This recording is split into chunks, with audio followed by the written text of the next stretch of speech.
မြဲဖွေးလဲနော်တကယ်လို့ဒေါင်းလို့ဆွဲပြီးအကောက်မဖွေးရသေးဘူးဆိုအကောက်မြဲဖွေးလဲရိုးအကောက်အရင်ဖွေးပြီးတော့လဲလိလားဒီနေ့အမဒီအဲ့တဲ့ကနေအမကြော်ညာပေးတာကြော်ညာကဘလောက်ရလဲဆိုတော့14ရက်နေ့6လပဲ2025ဘတ်ငွေ2000ရတယ်မြန်မာငွေဆိုရင်2သိန်းကျော်လောက်ရတယ်နော်တဲ့ကြီးအမကဘာလို့ပေးလဲဆိုတော့ share ပေးကြော်ညာပေးရုပ်ပဲ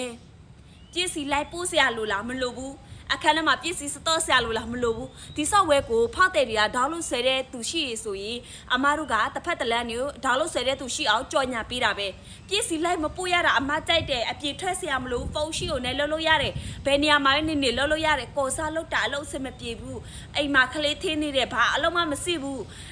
အိမ်ပေါ်လှုပ်တယ်အားတယ်ညဘက်ပြက်လာအားတယ်လှုပ်ချစ်တယ်လှုပ်လို့ရတယ်နေစားလို့ကနေရုပ်ထွက်ချင်လဲလှုပ်လို့ရတယ်အကောက်ဘယ်လိုမျိုးဖွေးရမလဲမသိသေးတဲ့သူဆိုရင်ဒီဗီဒီယိုကိုအဆုံးထိကြည့်သွားပေးလဲ